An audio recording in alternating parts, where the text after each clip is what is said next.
When they slaughtered that human child, the Iridians unleashed an unstoppable fury that would make them regret ever setting foot in our galaxy. For centuries, the Iridians and their supreme commander Hector had terrorized and conquered inhabited worlds across the stars with impunity. Their advanced warships and merciless shock troops made short work of any species that dared resist. Countless civilizations fell before their might, their populations enslaved or exterminated. Humanity was still new to the galactic stage, having only colonized a few dozen systems. Our technology and military strength paled in comparison to the battle-hardened Iridians. But we were a proud people, determined to forge our own destiny among the stars. On the remote colony world of Theta Cygni, life went on as usual for the human settlers. Farms prospered, children played, families thrived, all unaware of the terrible fate hurtling towards them through space. Dennis Simpson, a grizzled veteran turned simple farmer, lived a peaceful life on Theta Cygni with his wife and young son, no longer a soldier. Little did he know he would soon be called upon to take up arms again in the most horrific of circumstances. Without warning or provocation, Iridian warships appeared in the skies above the unsuspecting colony. Searing beams of plasma rained down from orbit, blasting cities and farms into rubble. Massive troop landers disgorged hordes of armored Iridian shock troops who began indiscriminately slaughtering civilians. Men, women, children. It made no difference to the alien butchers. As the colony burned, Dennis grabbed his old rifle and tried desperately to get his terrified family to the spaceport, their only chance to escape the nightmare. All around them, Iridian soldiers cut down fleeing humans with cruel efficiency, leaving scores of bodies in their wake. After fighting past dozens of the vicious alien warriors, Dennis and his family finally made it to the spaceport, and to a ship, safety, almost in reach, only to watch in horror as an Iridian energy blast struck his young son, killing the boy instantly in front of his eyes. Something inside Dennis snapped. An all-consuming rage overtook him, and he leapt at the Iridian troopers, roaring with primal fury.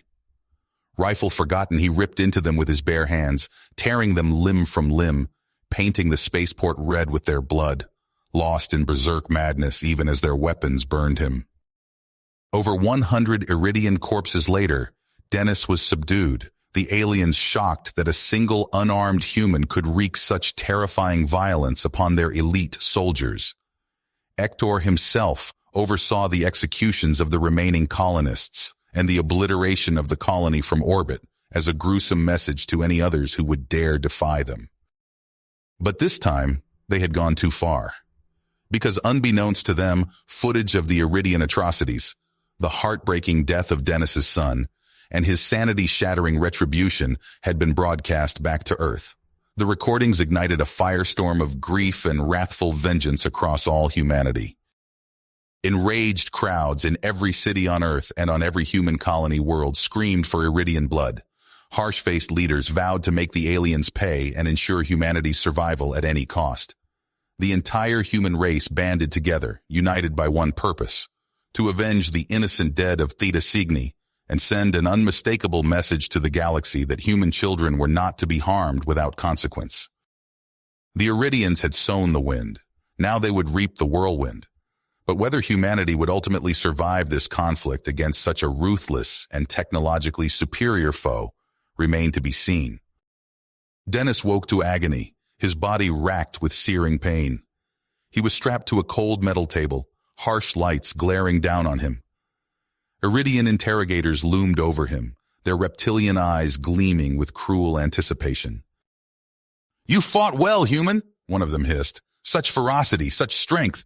We will enjoy breaking you." For days, they tortured him mercilessly. They tore at his flesh with barbed implements, pumped his veins full of burning chemicals, subjected him to mind-rending sonic devices.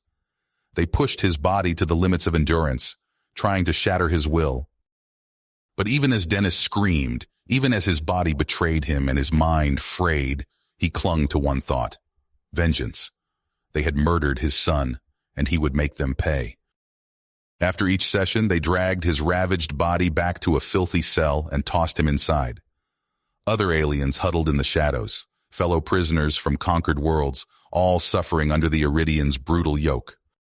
One day a newcomer was thrown into Dennis's cell, a massive reptilian creature, his scales worn, his horned face scarred by a lifetime of battle. A Takari, Dennis recognized, a proud warrior race renowned for their martial prowess. "I am Zoltar," the Takari rumbled. He studied Dennis appraisingly. "I saw how long you endured their torments. You have strength, human." A glimmer of defiance stirred in Dennis's eyes. "I'll get stronger, strong enough to kill every last one of them." Zoltar chuckled darkly. "Bold words, but you'll need more than rage to defeat the Iridians." He held out a clawed hand. "I can teach you to fight as a Takari, to resist their tortures, and together we will make them pay for what they've done." Over the long weeks in the bowels of the prison colony, Zoltar trained Dennis in the ways of Takari warriors. He taught him to hone his fury into a cold, sharp blade, to turn the pain into power, to use the Iridians' own strength against them. In whispered conversations with other prisoners, Dennis and Zoltar hatched a plan. They subtly stoked the fires of resentment, quietly coordinating the inmates. They plotted and schemed, waiting for their moment to strike. When it finally came, Dennis was ready. As a gullible guard escorted him from an interrogation session, Dennis snapped the alien's neck with a single fluid movement Zoltar had shown him. Dennis dragged the corpse to a console and began working feverishly, his hacker skills putting Iridian systems under his control. With a triumphant howl, Dennis disabled the security systems and overrode the cell locks. Hundreds of prisoners spilled out into the corridors, overwhelming the guards. Iridian blood spattered the walls as the captives took their revenge. In the chaos, Dennis and Zoltar fought their way to a shuttle bay.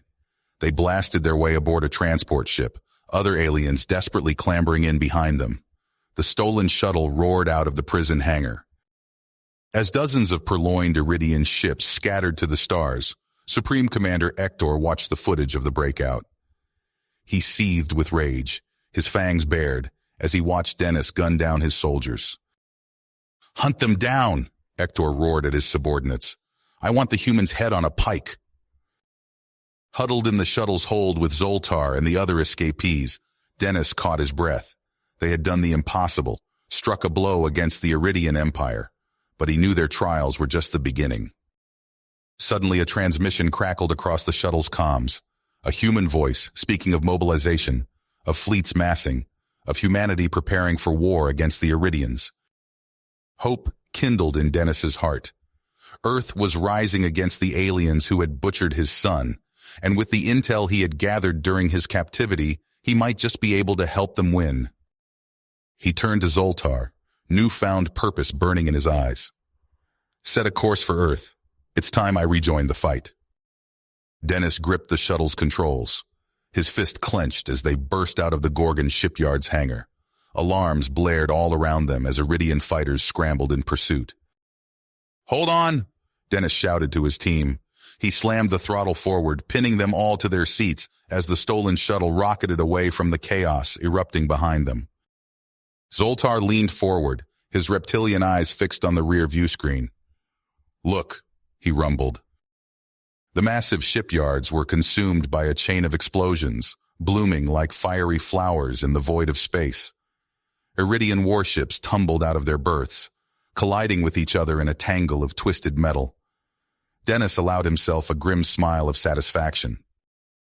"We did it," he muttered, "but we're not out of this yet." A swarm of Iridian interceptors closed in fast, plasma bolts streaking past the shuttle.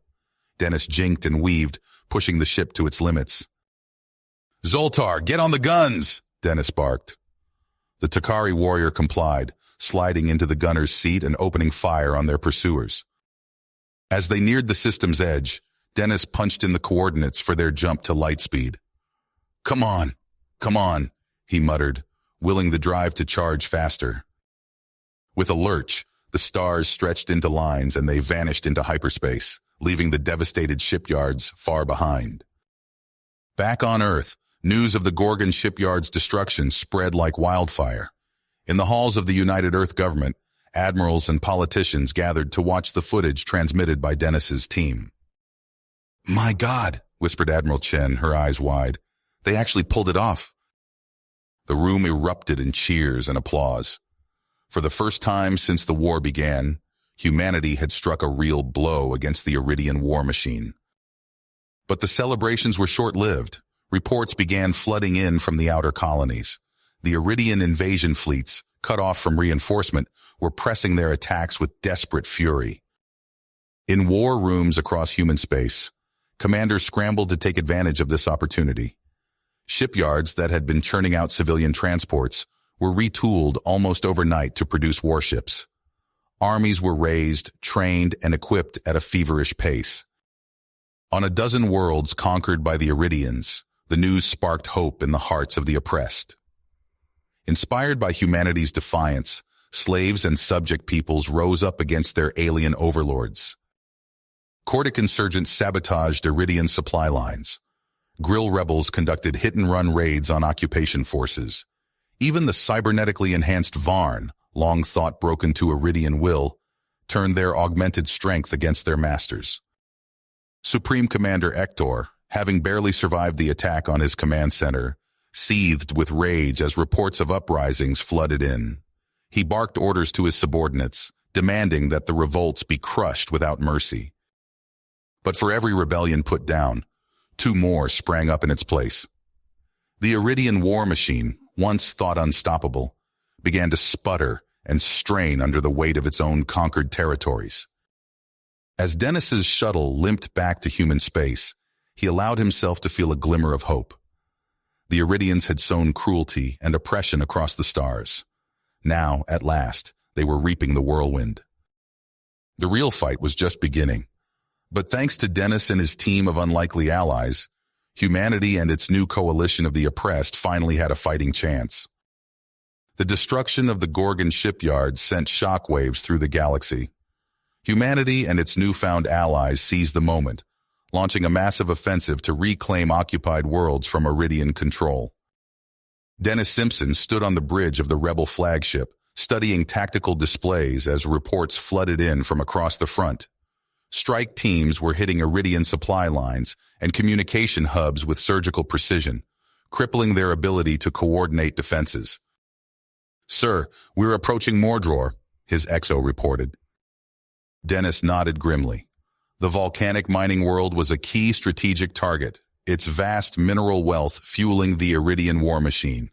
Taking it would deal a crippling blow to their logistics. "Zoltar, you ready?" Dennis called over the comm. The gruff Takari voice replied, "My warriors thirst for battle, human. Let us bring death to our oppressors." Under cover of an asteroid field, Dennis and Zoltar's team slipped past Iridian patrols in a captured supply freighter. As they descended through Mordor's ash-choked atmosphere, Dennis felt sweat beading on his forehead despite the envirosuit's cooling systems. The capital city loomed ahead, a jagged maze of metal and stone clustered around the towering spire of the command nexus. Dennis keyed his neural link, interfacing with the freighter's systems to transmit forged credentials. "Incoming transport, state your business," an Iridian voice crackled over the comm. "Resupply run for the garrison," Dennis replied smoothly in flawless Iridian. "Transmitting manifest now." Tense seconds ticked by as they awaited clearance. Finally, confirmed. Proceed to docking bay 7. The freighter touched down with a bone-jarring thud. Dennis and his team filed out, Takari warriors hunched beneath cloaks to conceal their true nature. They marched purposefully through crowded corridors, Iridian soldiers and workers barely sparing them a glance. At last they reached the command nexus. 2 guards blocked the entrance. Dennis stepped forward, datapad in hand. "New security protocols from High Command," he said crisply. "We need to update your systems immediately." The guards hesitated, then nodded. As the first one leaned in to examine the datapad, Dennis struck. His augmented fist crushed the guard's throat in a single blow.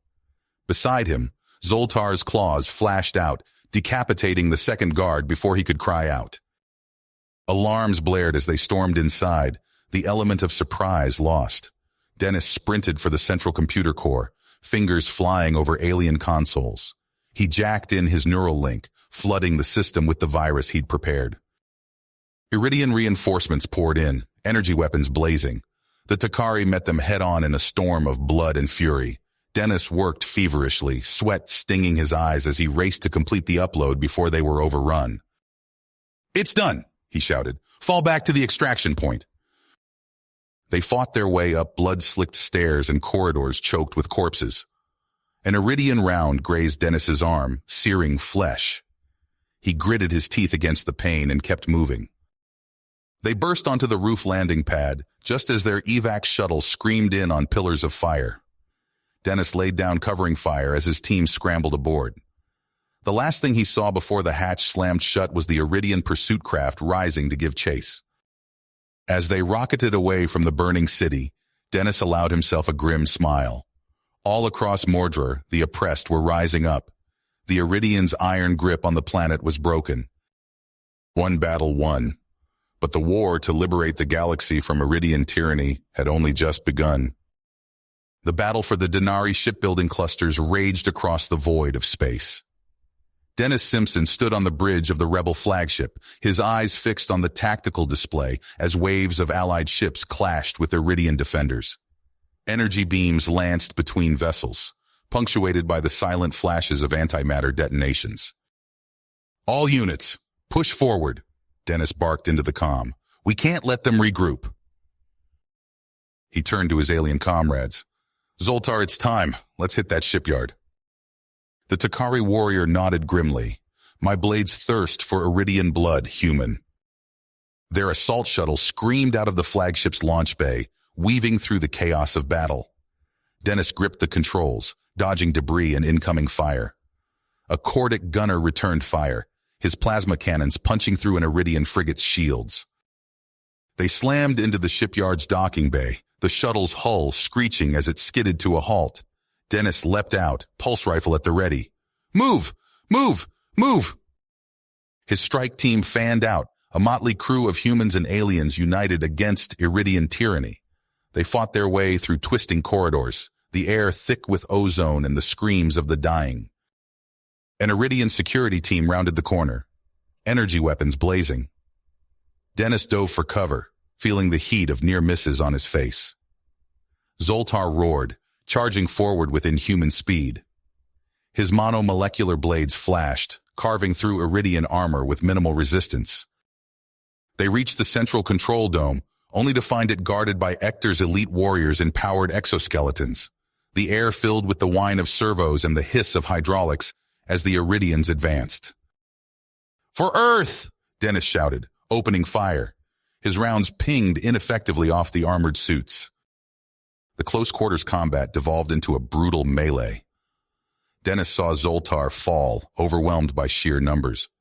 Grief and rage fueled him as he fought on, his rifle stock cracking alien skulls when his ammo ran dry. Finally, bloodied and panting, Dennis reached the core with the last of his team. His fingers flew over alien consoles, uploading the virus that would trigger a cascade failure. Alarms blared as the facility began to tear itself apart. "We have to go now!" Dennis shouted. He sprinted for the last remaining shuttle, his alien allies buying time with their lives. The deck plates buckled beneath his feet as he dove into the cockpit, punching the launch sequence. As the shuttle rocketed away, Dennis looked back. The Denari clusters were consumed by fire, Iridian ships drifting lifelessly among the inferno. He felt hollow, the weight of countless lives lost settling on his shoulders. In the days that followed, news of the Iridian surrender spread across the galaxy. But for Dennis, there was no joy in victory. He stood alone on an observation deck, staring out at the stars, thoughts of his son threatening to overwhelm him. A grilled diplomat approached, mandibles clicking nervously. "The Council requests your presence, hero of Earth. They wish to discuss the fate of the remaining Iridians." Dennis turned, his eyes haunted. "No more death," he said softly. "We can't become what we fought against." In the council chambers, voices clamored for retribution. Dennis stood, silencing the room with his presence. "We've all lost too much," he began, his voice raw with emotion. If we answer cruelty with cruelty, the cycle never ends. We must be better than that. Better than them. Murmurs of dissent rippled through the assembly. A Varn representative spoke up, cybernetic eyes glowing. You would show mercy to those who showed none? Dennis met the cyborg's gaze. I've seen worlds burn. I've lost everything. But vengeance won't bring back the dead.